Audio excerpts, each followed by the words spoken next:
Hey, what's up, everyone? Welcome to the channel where we break down the real steps to achieving financial freedom.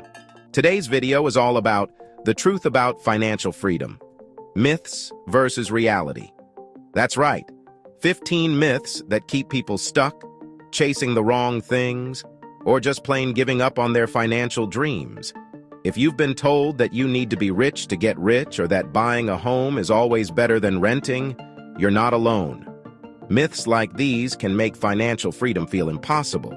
But today, we're tearing down each one to give you the real path to independence. So hit that subscribe button, because you're about to uncover some serious truths that could change the way you think about money. Let's dive in. All right, let's kick things off with a big one. The idea that you need to be rich to get rich. This myth stops so many people in their tracks because they think building wealth is only for people who already have money. But here's the truth. Wealth building is more about habits than it is about starting capital. Think about Warren Buffett. He didn't start out wealthy. He began investing with just a few dollars as a teenager. Through consistency and patience, he grew his wealth over time. It wasn't an overnight success, but it shows that you don't need a fortune to begin. You just need discipline and the right strategies. If you're just starting, don't let this myth hold you back. Start small with what you can manage, whether it's putting aside $50 a month into a savings account, investing in an index fund, or setting up a side hustle. Even small, consistent investments can grow over time thanks to compound interest. The key is persistence, not starting wealth. And remember, financial freedom isn't reserved for the already wealthy. With the right approach, anyone can start building their path to financial independence. Don't let the myth of needing wealth to create wealth keep you from achieving your goals. Next up, we have the myth that buying a new car is somehow essential. Here's the reality. Cars are one of the worst financial investments out there if you're aiming for long-term wealth. The second you drive a new car off the lot, it depreciates by 20 to 30%, which is money you'll never get back. But why do people think they need a new car? It's mostly social pressure. There's this idea that a new car equals success, and it's a big part of keeping up with the Joneses. The wealthy know better. They avoid putting their money into assets that lose value and instead put it where it can grow. If you're feeling the urge to upgrade your vehicle, consider the benefits of a reliable used car. Not only do you avoid that initial depreciation, but you can put the money saved into an investment account or a high-yield savings account. By choosing function over flash, you're taking a step closer to financial freedom. Remember, wealth isn't about appearances, it's about making smart financial choices. So skip the new car, invest in something that appreciates, and watch your savings grow. Get ready, because we're about to debunk the myths surrounding bricks and mortar as the ultimate wealth builder. A lot of people believe that real estate is the ultimate path to wealth. And while real estate can be a fantastic investment, it's not the only way to build wealth. Real estate comes with its own risks. There's the high upfront cost, ongoing maintenance, and market fluctuations to consider. While owning property can lead to wealth, it's not the only road to financial freedom. Stocks, bonds, and even businesses offer other avenues for wealth creation without the need for a physical asset like real estate. Real estate is one piece of the wealth puzzle, but it's not the entire picture. So what's the takeaway? Real estate can be part of your wealth-building strategy, but it shouldn't be the whole thing. A balanced portfolio that includes stocks, bonds, and maybe some real estate is often more resilient than putting all your eggs in one basket. By the way, if you're enjoying this video so far and want more topics like this, comment the word "more" so I know. Let's dive into the next myth. I need a credit card with a balance for a good credit score. One of the most common myths out there is that carrying a balance on your credit card improves your credit score. The logic seems simple. If you owe money and pay it off slowly, lenders think you're more creditworthy. But here's the truth. Carrying a balance isn't necessary for a good credit score, and it can be extremely costly. A good credit score is built on timely payments and keeping your credit utilization low. So, paying off your credit card in full every month actually does more for your credit score than carrying a balance. Think of your credit utilization as a report card for lenders. Keeping it low signals that you're responsible with credit, and that can make lenders trust you more. Let's look at an example. I had a friend who once believed he needed to carry a balance to boost his score. He racked up debt, thinking he was building his credit. But those interest payments were adding up, and he was barely making a dent in his balance each month. It wasn't until he switched strategies, paying off his card in full, that he saw his score improve. By eliminating the interest burden, he had more money to save or invest. The lesson here? Don't fall for the myth. Focus on-time payments and paying off your balance in full each month. Wealthy individuals know this and avoid unnecessary debt whenever possible. Remember, the best credit score is one that doesn't come with high interest costs. So let's ditch this myth and build credit the smart way. All right, let's tackle the next myth and pave your way to financial freedom. You need to look wealthy to become wealthy. The idea that you need to look wealthy to attract success is one of the most financially draining myths out there. People often feel pressured to buy luxury brands, new cars, or even upscale homes to signal their success to others. But here's the reality. Wealth isn't about appearances. It's about security and freedom. Many millionaires live well below their means. Warren Buffett, for example, still lives in the house he bought in the 1950s. To him, wealth is about long-term security, not flashy purchases. Real wealth isn't flashy. It's often hidden in assets, savings, and investments that grow over time. So, if you're serious about financial freedom, don't be fooled by the desire to look rich. Instead, build wealth quietly. Allocate your money toward investments that appreciate, like stocks, bonds, or property. Every dollar spent on appearances is a dollar not working for you. Remember, true financial freedom comes from a place of financial control, not flashy spending. Don't let social pressure drive you into poor spending habits. Focus on building the life you want, not the image others expect. The path to financial freedom is paved with smart, understated decisions, not overspending. Let's move forward to the next topic. One of the biggest myths out there is that buying a home is always better than renting. For a lot of people, buying a home feels like a big life milestone, and they assume it's the only way to build wealth. But the truth is, buying a home isn't always the smartest financial decision. It depends on your goals and situation. Imagine two people, Sarah and Jake. Sarah buys a home, but she's constantly paying for repairs, taxes, and maintenance. Her mortgage is fixed, but her other costs keep adding up. Jake, on the other hand, decides to rent a modest apartment. He invests the money he saves into index funds and stocks. 10 years down the line, Sarah has equity in her home. But Jake's investments have grown significantly. Buying a home can be a great investment, but it's not a requirement for financial freedom. If your money is tied up in property costs, it limits your ability to diversify or take on other investments. Renting can be a viable option if you're using the savings to invest and grow your wealth elsewhere. The bottom line? Don't fall into the buy a home trap just because it's traditional. Run the numbers and see what makes the most sense for your financial future. Financial freedom is about making the choices that fit your goals, not sticking to outdated advice.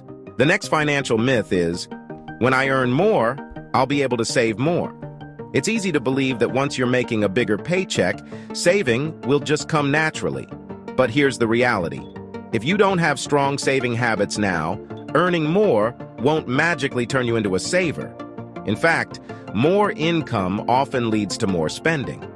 Look at celebrities who've gone bankrupt despite making millions. Financial freedom isn't about how much you make, it's about how much you keep and grow. Many high-income individuals live paycheck to paycheck because they haven't built the habit of saving. So if you're thinking, I'll save more when I earn more. Challenge yourself to start now. Even small amounts can build into significant savings over time. Start setting aside a percentage of your income, no matter how small, and make it a habit. When your income does grow, you'll already have the discipline to save more. The secret to wealth isn't in waiting for a raise, it's in creating a plan that works for you now. Build those good habits today, and they'll be there to support you as you progress on your financial journey. All right, let's tackle the next myth. Life insurance is a waste of money. Life insurance is one of those misunderstood tools in financial planning. Some people think it's a waste of money, but when used wisely, life insurance can provide critical protection and even offer wealth-building opportunities. I had a friend, David, who used to think life insurance was just an unnecessary expense. That changed when he had a health scare. David realized that if something happened to him, his family would face financial hardship. He decided to get a life insurance policy to protect his loved ones. But here's where it gets interesting. He didn't just get a basic policy. David chose a whole life insurance policy, which has a cash value that grows over time. Now, he not only has peace of mind, but he's also building a small investment within his policy. Life insurance isn't just for end-of-life planning. Certain policies, like whole or universal life, have cash components that accumulate value over time. In an emergency, you can even borrow against this cash value, providing an extra layer of financial security. The myth that life insurance is a waste comes from a lack of understanding. Used correctly, life insurance is a financial tool that can protect and empower. Think of it as part of a solid financial foundation, not just another bill. Buckle up, because we're about to debunk the next financial myth. I don't need to keep up with my finances. My partner does the money management. It might feel convenient to let your partner handle all the finances, especially if they seem to know what they're doing. But relying solely on someone else for your financial stability is a risky strategy. Financial freedom is about empowerment, and understanding your finances is part of that. Imagine this scenario. Your partner suddenly can't manage the finances due to an unforeseen event. Would you be prepared to step in confidently? Being actively involved in your finances isn't about doubting your partner's abilities, it's about having a secure, shared understanding of your financial situation. As the famous quote goes, financial independence is not a man's or a woman's thing. It's a life thing. Therefore, it's essential to know where your money is going, to be able to manage it, and to have an equal say in how you build wealth together. So even if your partner is the primary money manager, stay informed. Attend financial meetings together, set mutual goals, and review your accounts regularly. Financial freedom is best achieved when both partners are empowered and equally invested in the journey. Up next, I will always be in debt. The idea that I'll always be in debt can feel overwhelming. For many people, it's like a dark cloud that seems impossible to shake. But debt doesn't have to be a permanent part of your life. With a plan and persistence, you can break free from debt and build a path toward wealth instead. Let me share a story that might resonate. I had a friend, Sarah, who once felt trapped by her student loans and credit card debt. Every paycheck seemed to go toward minimum payments, and she believed she'd never dig herself out. But one day, she decided to tackle her debt head-on. She created a plan using the debt avalanche method, where she focused on paying off her high-interest credit card debt first. Slowly, but surely, she saw her balance shrinking. She also picked up a part-time job, putting all her extra earnings toward her debt. After a couple of years, Sarah was debt-free. Sarah's journey shows that while debt can feel overwhelming, it's not permanent. Start by prioritizing your highest interest debts, which cost the most over time. You could also try the debt snowball method, where you pay off your smallest debts first to build momentum. This is especially motivating because you see faster progress as you clear individual debts. Wealthy people avoid unnecessary debt because they know it eats into their financial freedom. They use debt strategically, often for investments that generate more money than the debt costs. For example, using a loan to buy property that earns rental income. But they steer clear of consumer debt, which only drains their resources. The myth that you'll always be in debt is just that, a myth. With a plan and commitment, you can change your financial story. Imagine the freedom of being debt-free, with every paycheck yours to save or invest. Financial freedom means being in control, and conquering debt is a powerful step in that direction. All right, let's debunk the next financial myths. I'm too young or too old to save for retirement. The myth that you're either too young or too old to save for retirement keeps people from building a comfortable future. But the truth is, retirement savings is not about age. It's about time and consistency. Imagine two people, James and Emily. James starts investing for retirement at age 25, setting aside a modest $200 per month. Thanks to the magic of compounding, by the time he's 65, he's built a significant nest egg. Emily, on the other hand, believes she's too young to save and waits until she's 40 to start. She invests $400 a month, double what James saved. But because she has less time, her savings don't grow as much. The difference?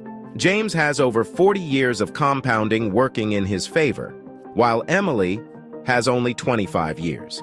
Despite saving more per month, Emily's total is lower than James's at retirement age. The lesson here? The earlier you start, the less you need to contribute each month to reach your goals, thanks to the power of compounding. But even if you're older, it's still possible to build retirement savings. Many people in their 40s or 50s focus on catch-up contributions, which allow them to invest more in tax-advantaged retirement accounts. And with the right investment strategy, it's never too late to grow your savings.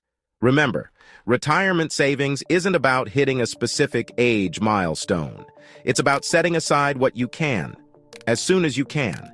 Start small, automate your savings, and watch as your money grows over time. No matter your age, every contribution brings you closer to a future of financial freedom. All right, let's tackle the next myths. Investing in the stock market is too risky, and you have to be rich to invest. The belief that the stock market is too risky and only for the wealthy keeps many people on the sidelines. Yes, there are risks in the stock market, but those risks can be managed. And the good news is, you don't have to be rich to start investing. Consider this. You can start investing with as little as $5. Apps like Robinhood, Acorns, and Stash allow you to buy fractional shares, which means you can own a portion of high-value stocks without spending thousands of dollars. The key to stock market success isn't a massive starting sum, it's consistency and diversification. The stock market can be a powerful wealth-building tool if you diversify. Instead of putting all your money into one or two stocks, spread it out across different sectors or use index funds. Index funds are like baskets of stocks that represent the broader market.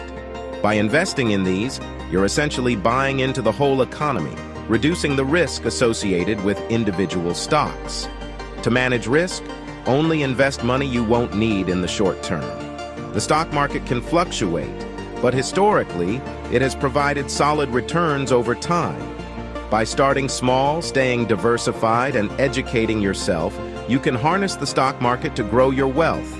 The myth that the stock market is only for the wealthy or the experts keeps too many people from taking advantage of its benefits. The reality? With a bit of knowledge and a lot of patience, the stock market can be a reliable path to financial freedom. Myth 13. I know how much I earn and spend, so I don't need a written budget. Next up, we have the myth. I know how much I earn and spend, so I don't need a written budget. Many people believe that because they know their income and expenses, they don't need a written budget. But without a budget, it's easy to lose track of spending and miss out on savings opportunities. A budget isn't just a list of expenses, it's a roadmap for your financial goals. When you write things down, you gain clarity on where every dollar goes. Think of it this way. A budget is like a GPS for your finances. It tells you where you are, where you're headed, and how to get there most efficiently. Budgeting reveals patterns you might overlook otherwise. For example, you may notice that small, frequent expenses like takeout or streaming services add up over time. By tracking these costs, you can identify areas where you can cut back and allocate those savings toward more meaningful goals like investing or paying off debt. Many financially successful people swear by budgeting because it allows them to control their money rather than letting money control them. A written budget helps you stay on track, plan for the future, and achieve financial freedom sooner. If you haven't written down your finances, now's the time. Grab a notebook or use a budgeting app and map out your income, expenses, and financial goals. A budget is a powerful tool that puts you in control of your money. Let's debunk the next myth. I can't invest until I pay off all my debts. Waiting to invest until you've cleared every penny of debt is another myth that can delay wealth building. While paying off debt is essential, waiting until you're entirely debt-free to start investing may mean missing out on years of potential growth. Think of it this way: debt and investing don't have to be mutually exclusive. High-interest debt, like credit card debt, should be prioritized as it's costly and compounds quickly. However, if your debts are low interest, such as a student loan at 3% interest, it might make sense to allocate some funds toward investing while gradually paying off the loan. Why? Because investments, especially over the long term, can often yield returns higher than low-interest debt. The wealthy often balance debt and investment.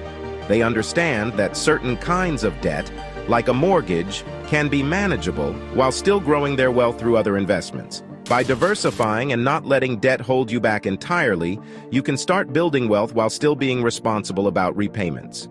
If you want to get started, consider a balanced approach. Allocate a portion of your income toward debt repayment and another portion toward investments. This strategy allows you to make progress on debt while not missing out on the benefits of compounding interest in investments. Remember, building wealth is about finding a balance that works for you. Finally, let's tackle the next myth and pave your way to financial freedom. I don't need an emergency fund. I can always use my credit card. The notion that you don't need an emergency fund because you have a credit card is a dangerous myth. While credit cards can be a temporary solution, relying on them for emergencies can lead to high-interest debt that's hard to escape. An emergency fund is like a financial safety net. Having 3 to 6 months' worth of expenses saved up gives you a buffer for unexpected events, like medical bills, car repairs, or job loss, without plunging you into debt. Think of credit cards as a backup, not your first line of defense. With an emergency fund, you're prepared for unexpected costs without accumulating debt. Credit cards, on the other hand, charge interest, which can make an emergency even more costly in the long run. To build an emergency fund, start small. Even saving $500 to $1,000 initially can make a difference. Then, aim to gradually increase it until you reach that 3 to 6 month cushion. Financial freedom includes peace of mind, and an emergency fund is a key part of that. And that's a wrap. Money magicians, the truth about financial freedom: myths versus reality. These myths can keep you from reaching your financial goals, but now you're armed with the knowledge to overcome them. If you found this video helpful, I highly recommend checking out my next video, which complements this one perfectly. Don't forget to like, subscribe, and comment more if you want us to cover similar topics. Thanks for watching, and here's to breaking free from myths and achieving real financial freedom. Thanks for watching, and I'll see you in the next one.